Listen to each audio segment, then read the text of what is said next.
Hello, myself Yogeshwar, Faculty of Applied Science Department, welcomes you to our YouTube channel RPIIT Academics. Today we will start a topic from the engineering chemistry, atomic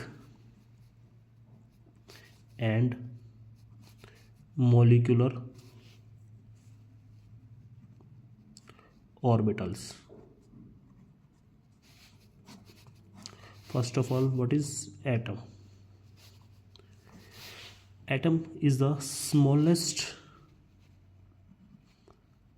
indivisible particle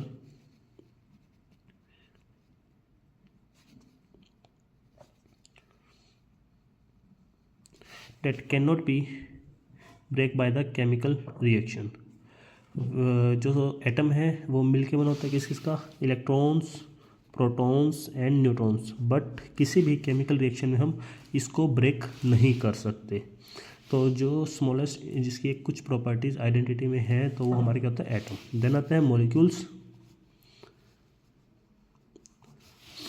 when to और मोर atom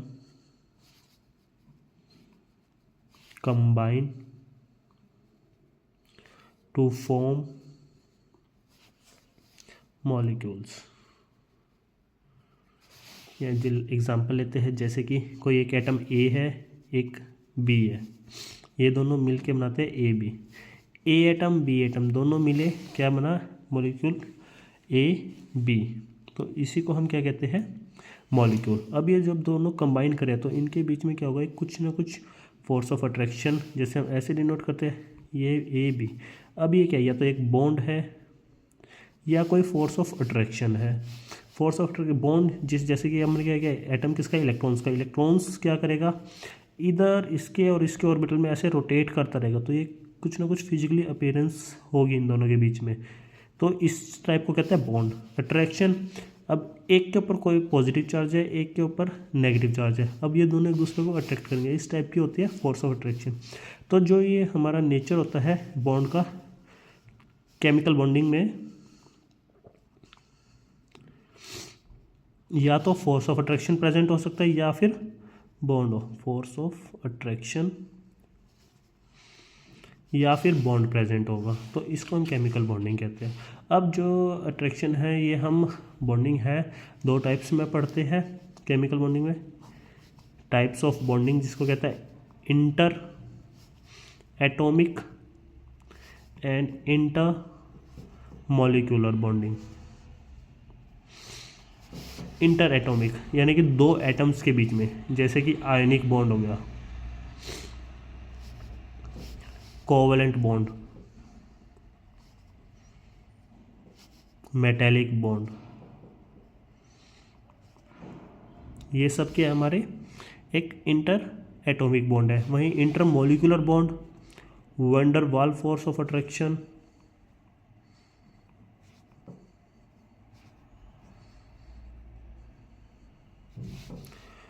या फिर hydrogen bond. Hydrogen फिर further दो types का, inter and intra molecular hydrogen bonding. जो inter atomic bond है ये हमारे स्ट्रॉन्ग बॉन्ड होते हैं, ये वीक बॉन्ड होती है। अब वन बाय वन इन्हीं बॉन्ड्स को डिस्कस करते हैं। पहला आता है हमारा ionic bond. Ionic bond example लेके समझेंगे। एग्जाम्पल है NaCl, सोडियम और क्लोरीन। सोडियम का एटॉमिक नंबर होता है 11 और क्लोरीन का होता है 17। इलेक्ट्रॉनिक कॉन्फ़िगरेशन 281, क्लोरीन की 287। ये इनकी क्या है, इलेक्ट्रॉनिक कॉन्फ़िगरेशन। अब कोई भी एटम है क्या करेगा, स्टेबिलिटी अटेन करना चाहेगा, और स्टेबिलिटी जो सोडियम है ये क्या करेगा, अपने एक इलेक्ट्रॉन को लॉस कर देगा और क्या बना लेगा, Na पॉजिटिव। क्लोरीन एक इलेक्ट्रॉन को गेन करेगा और बना लेगा Cl नेगेटिव। जिस पे लॉस करा है और पॉजिटिव चार्ज है उनको कहते हैं कैटायन, और जिन्होंने गेन करा है उनको एनायन। तो ये हमारे कैटायन एनायन। अब इन दोनों के बीच में फोर्स ऑफ अट्रैक्शन होगी कौन सी, इलेक्ट्रोस्टैटिक,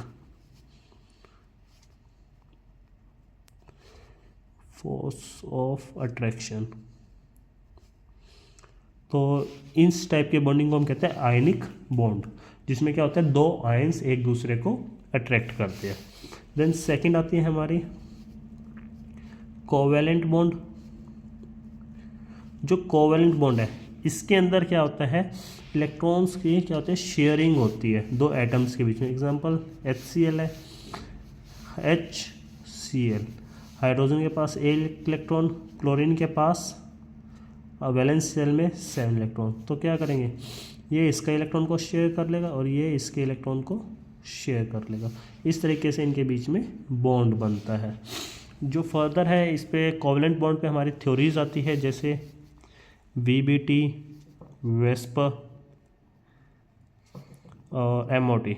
इनमें से हमारे पास MOT जो है डिटेल में है, इसी को हम फर्दर आगे स्टडी करेंगे। तो कोवैलेंट बॉन्ड हो गया। अब फिर आता है हमारा मेटेलिक बॉन्ड।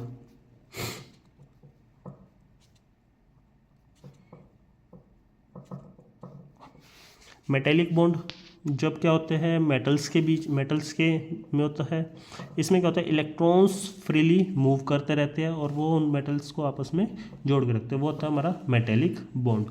और बाकी जो हमारे ये वंडरवाल फोर्स ऑफ अट्रैक्शन है, हाइड्रोजन बॉन्ड है, ये दो मॉलिक्यूल्स के बीच में होते हैं। देन फिर अब ये है कि ये जो बॉन्ड बन रहे हैं कॉज क्या इसका, कॉज ऑफ केमिकल कॉम्बिनेशन। क्या क्या कारण है, कॉजेज ऑफ केमिकल कॉम्बिनेशन। क्या रीज़न है केमिकल कॉम्बिनेशन का। अब जो ये दो हम कह रहे हैं एटम्स मिलके मॉलिक्यूल बन रहे हैं, तो कंबाइन क्यों कर रही है, तो इसका जो सबसे बेसिक रीज़न होता है फॉर स्टेबिलिटी। ये स्टेबिलिटी के लिए ही कर रहे हैं, stability to achieve noble gas configuration. Noble gas configuration को अटेन करने के लिए ये क्या कर रहे हैं, केमिकली कंबाइन कर रहे हैं। और इन टर्म्स ऑफ एनर्जी के, टू लोअर द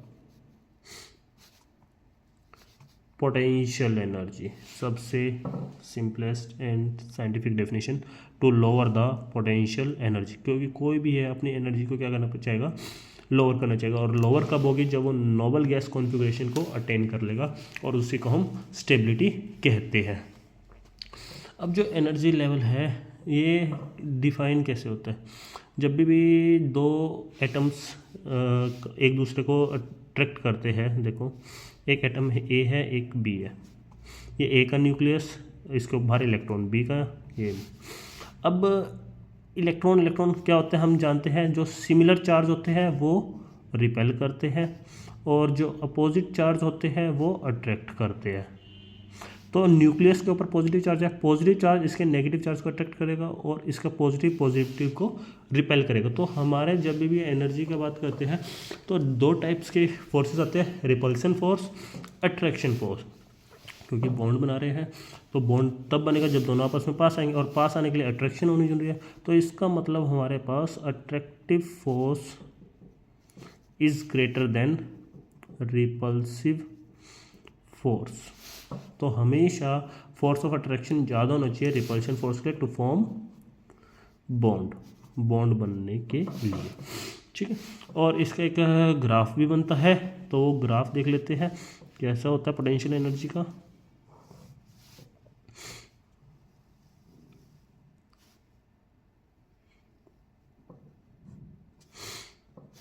जो ये है हमारी पोटेंशियल एनर्जी है और यहाँ पे ये आर है।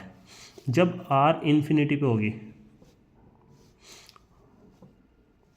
तो पोटेंशियल एनर्जी हमारी क्या होगी, 0। यानी कि जो दो एटम्स है वो इतनी डिस्टेंस पे है तो उनके बीच में कोई भी बॉन्ड नहीं फॉर्म होगा और वो यानी कि क्या से होंगे, स्टेबल होंगे। तो यहाँ पे हमारा क्या है, जैसे एक एटम ये है, एक एटम ये है, इनके बीच में बॉन्ड फॉर्मेशन नहीं है तो ये इन्फिनिटी पे है और पोटेंशियल एनर्जी 0 हो जाएगी।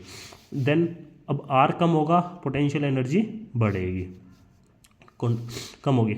अब यहाँ पे आके जो ये पोटेंशियल एनर्जी है मिनिमम है, पोटेंशियल एनर्जी मिनिमम है, तो यहाँ पे R जो होगा वो किसके इक्वल होगा, हमारा ये जो R0 हो जाएगा बॉन्ड लेंथ के। यानी कि इतनी बॉन्ड लेंथ होगी जब R पोटेंशियल एनर्जी हमारी मिनिमम हो जाएगी। और इसके बाद अगर हम इनके डिस्टेंस को कम करेंगे पोटेंशियल एनर्जी हमारी बढ़ती जाएगी, यानी कि एटम जो होगा लेस स्टेबल होता जाएगा। तो ये ओवरऑल हमारा क्या होता है केमिकल कॉम्बिनेशंस के बारे में, कि एटम्स जो है वो कंबाइन क्यों करते हैं। अब हम जो नेक्स्ट करेंगे MOT के बारे में पढ़ेंगे, मॉलिक्यूलर ऑर्बिटल थ्योरी, कि हमारे जब एटम्स कंबाइन कर रहे हैं तो वो उनके ऑर्बिटल्स का क्या हो रहा है और वो कैसे कंबाइन कर रहे हैं। Thank you.